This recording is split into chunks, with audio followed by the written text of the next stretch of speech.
It's been a week since Border Patrol arrived in Kern County, and although they claim their operation is now over, some remain afraid of another possible encounter.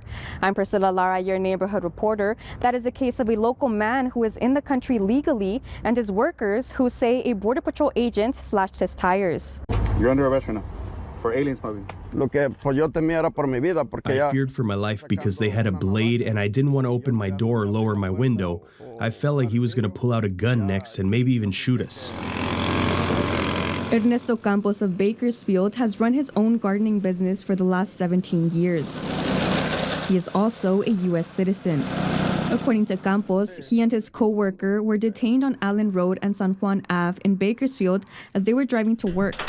Campos said he noticed a white Chevy Tahoe driving behind them, and moments later, he saw the patrol lights on his rearview mirror. The driver got out of the car, rushed over, and tried opening our doors, but they were locked, and our windows were up. I asked him why he had pulled me over, but he ignored my question. The license, the truck was off. Campos says the Border Patrol agents then asked for his and his workers' ID and car keys. He already had my license, so I asked him why he wanted my keys if my truck was off. He then told me if I didn't open the door or lower the window, he would slash my tires. He then took out a blade and slashed 2 of my truck's tires. It was at that moment when Campos says another agent came to watch both of them as his partner ran their IDs. Upon doing so, Campos says the agent threatened to break their window if his worker did not get out of the car. Okay, I'm gonna have to break your window. Do you understand? That's your fault. You're gonna have to break the window. If you do not open it. He detained him using force and then gathered his belongings and took him to his car. And this is yours. Campos says he was then approached by a different agent How you doing, sir? who slapped handcuffs on him and detained him in a car for 4 hours.